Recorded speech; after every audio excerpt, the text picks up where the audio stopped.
absolutely outrageous. And the fact that you were invited here to give this testimony is stunning to me, I have to say. Absolutely stunning to me. Mr. Cuccinelli, let me just ask you, something else that Mr. Isaacson has said is that the Remain in Mexico policy was a program of death. A program of death. Mm-hmm.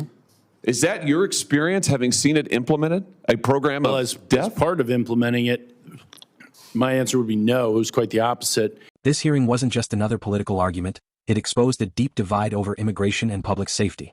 What stood out to me is how Senator Hawley refused to let the conversation stay focused on statistics. Instead, he brought the debate back to real victims and asked a question many Americans are already asking. If stronger border policies had been in place, could some of these tragedies have been prevented? For conservatives, that's the core issue. It's not about political talking points, it's about accountability, border security, and protecting American communities. The exchange also highlighted the growing battle over policies like the Laken-Riley Act and whether Washington is willing to take tougher action against criminal illegal aliens. This was a tense moment, but it underscored why immigration remains one of the most important issues in the country today. Thank you, Mr. Chairman. Thanks for calling this hearing. Mr. Isaacson, if I could just start with you. In March of 2024, you wrote, "The murder of a nursing student in Georgia has a lot of people on the right talking about migrant crime like it's an actual issue." That'd be Laken-Riley you were talking about? Laken-Riley was an unusual case.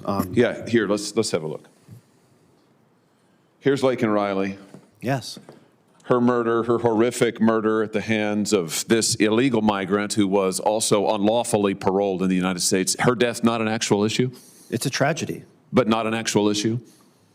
Migrant crime is much less of an issue than U.S. citizen committed crime. Not an actual issue? Those are your words. Her death, not an actual issue. I just want to get, no, you say. Of course it's an issue. It's a tragedy. So what do you mean by your post? It's not an actual issue, meaning we shouldn't be paying attention to it. Senate's wasting its time this week on the Laken-Riley Act that would address the circumstances of her murder. What's your advice to us? We just discontinue those proceedings now? I think the Laken-Riley Act could do a lot of harm. It would allow me to say, oh, this person shoplifted, and that would be enough probable cause to get somebody deported. Interesting. You're here. Who invited you to this committee hearing today, Mr. Isaacson? The minority party. Yeah, it's interesting.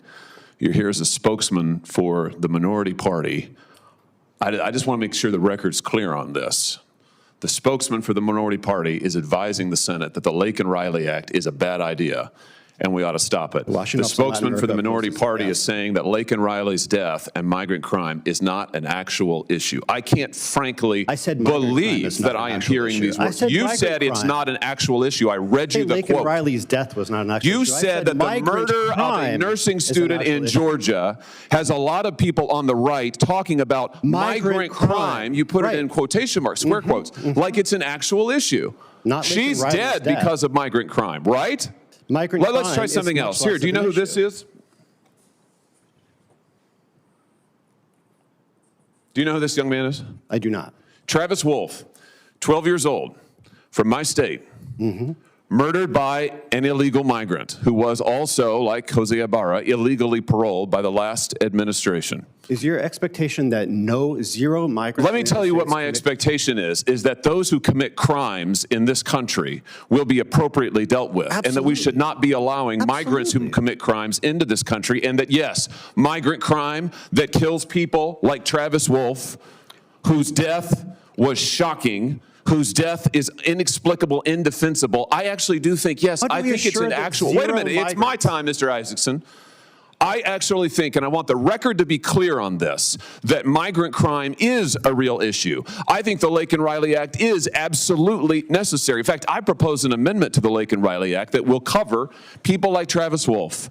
I think that ICE ought to be required to detain those illegal migrants who commit violent crimes against children, like Travis Wolf. And yes, I happen to think, as a former prosecutor, I happen to think that their violent murders are actual issues. And the fact that you would say otherwise, sit here and advise the Senate that the Laken-Riley Act is a bad idea, that the whole thing is not an actual issue, it's all what, made up, I think is outrageous. I think it's absolutely outrageous. And the fact that you were invited here to give this testimony is stunning to me, I have to say. Absolutely stunning to me.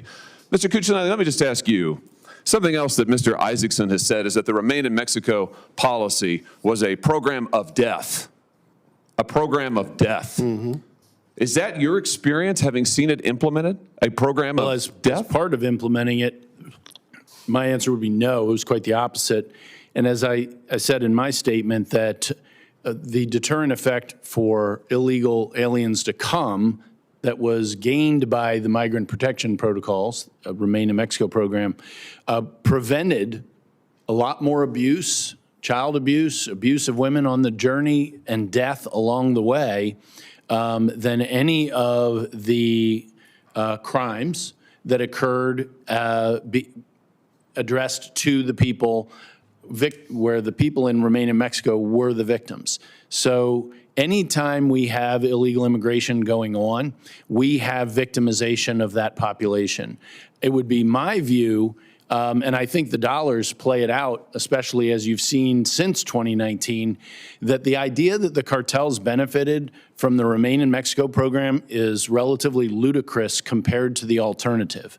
And the alternative we've lived with the last 4 years has been the greatest enriching of the most evil, vicious people in the Western Hemisphere in the history of this hemisphere. Yeah, I wish the Remain in Mexico program had still been in effect. When the killer of Travis Wolff crossed the border and was paroled illegally into the country, he might still be alive today. And if that's not an actual issue, I don't know what is. Thank you, Mr. Chairman.